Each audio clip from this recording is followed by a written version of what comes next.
Get Out was released early in 2017, but here we are almost a year later and it's still really sticking with audiences. Here we are, a year later, and it still stands at 99% on the tomato meter on Rotten Tomatoes. Yeah, okay, I don't typically give any weight to anything with a tomato meter, but there is an interesting story behind the 99%. The only negative review it received to bump it down to 99% was from film critic Armand White, who thought that the white people in the movie were unfairly pigeonholed into the villain role. This is Armand White. You know, because Jordan Peele created such a layered and subtextual film, I actually give him more credit. I think he probably fabricated a fake African-American film critic who not only has the last name White, but sympathized with the Caucasian antagonists. I mean, Peele's gotta be screwing with us, right? I mean, because otherwise I don't think my brain can handle that level of irony. What's really gonna blow White's tiny little mind is in horror movies, white people are always the killers. Except Candyman. And nobody else say Candyman, because if anybody says that word again, the 12-year-old me is gonna freak out. That timeline, that 2+ decades, creates some interesting food for thought, doesn't it? Because how often do we get a black voice in horror?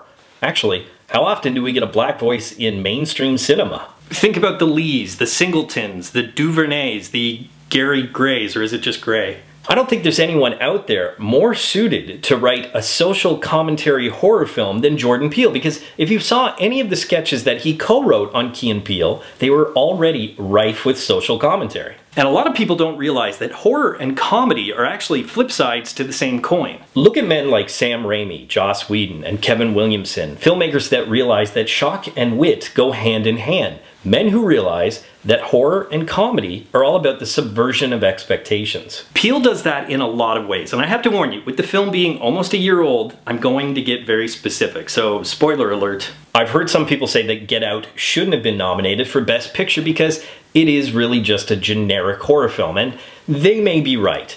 But they're barely right, and they're definitely missing the point. The first time subversion of expectations happens is the first time you sit down to watch this film, because you think you understand the premise. You understand that bad things are happening to black people in this community. But there's no way that anybody walking into that theater said to themselves there's gonna be kidnapping, brainwashing, an evil scientist, and some random Asian guy. So right at the beginning, even if you think you know what to expect, you don't know what to expect. But by the end of the movie, you certainly get the message. Do yourself a favor though and watch this film at least twice, at least, because you think you caught it all, but trust me, you didn't, and it works on a ton of levels, and I love films like that. Granted, all of those levels are connected, but it touches on things like slavery, white guilt, the homogenization of black culture and identity, and interracial relationships, and much like the dance floor at a wedding, the white people make it super awkward. But luckily, at the same time, white people to the rescue! I shouldn't have said that in this review, I'm very sorry, but stick with me, I'm going somewhere with it.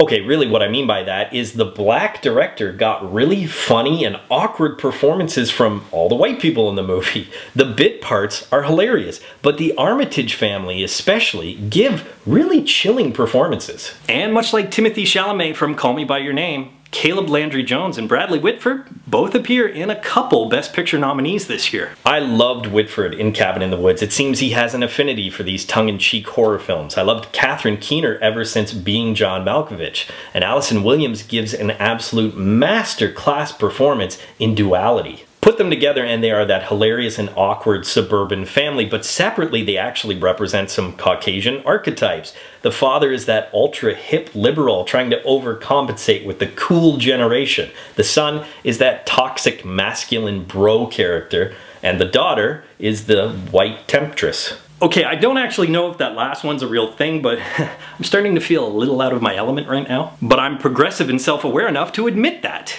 Okay, whether or not that's an actual archetype we'll discuss later, but both of the Armitage siblings actually represent how the white community can harm the black community, either through violence or seduction. But thinking about that family dynamic, it actually made me chuckle a little. See, Rose must have been trained and educated to seduce her victims over a matter of months, but meanwhile Jeremy, hey mom, dad, what can I do? I don't know, put on the Black Knight helmet and go choke a dude? One more dude I want to talk about, and that's Best Actor nominee this year, Daniel Kaluuya. Kaluuya did everything he needed to do, not only to drive the story forward, but push the premise of the story as well. His performance is amazing, from subtle awkwardness at a party to genuine fear for his life. And without him, I don't think this film would have been what it is. But you probably don't need me to sell you on this film anymore. It is a rare breed. It is an entertaining genre, which is loaded with clever subtext. It's a lot of fun to watch. In terms of my personal preference, out of the 9 nominees this year, it ranks fairly high at number 3. But because it is a genre film, let's be honest, it doesn't really stand a chance. Because if the Academy is going to vote for a horror film,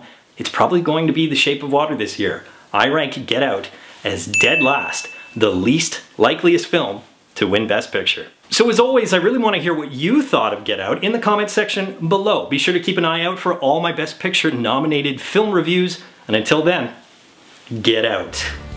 Real students, thanks for watching this review on one of the Best Picture nominated films. If you want to see all 9 videos on all 9 Best Picture nominated films, then of course click that playlist. You can like, subscribe, leave a comment, click that stupid notification bell, but don't forget to join me on March 4th, live during the Oscar ceremony, for a bit of levity, fun, Canadian wit, because I will be live tweeting during the Oscars.